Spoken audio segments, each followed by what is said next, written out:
ఉత్తరాఖండ్ వరద విపత్తు, cloud burst తర్వాత 5 మంది మృతి, 190 మందిని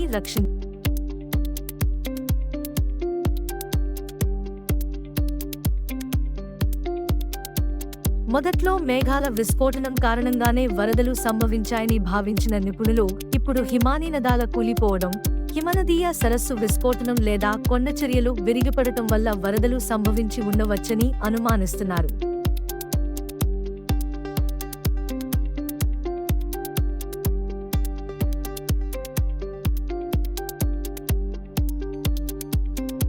భారత సైన్యం, ఎన్డీఆర్ఎఫ్, జాతీయ విపత్తు ప్రతిస్పందన దళం, ఎస్డీఆర్ఎఫ్, రాష్ట్ర విపత్తు ప్రతిస్పందన దళం మరియు ప్రస్తుతానికి సుమారు 70 నుండి 190 మందిని రక్షించారు.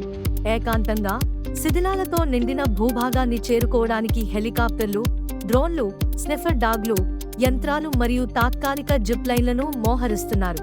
హిమాలయ ప్రాంతంలో భారీ వర్షాలు మరియు మేఘావృతాల వల్ల కలిగే ఆకస్మిక వరదలు తరచుగా సంభవిస్తున్నాయి.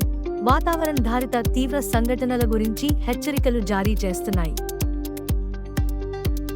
పర్వత ప్రాంతాలలో ముందస్తు హెచ్చరిక వ్యవస్థలు, వాతావరణ అనుకూల చర్యలు మరియు దుర్బలత్వ అంచనాల అవసరాన్ని ఈ సంఘటన నొక్కి చెబుతుంది.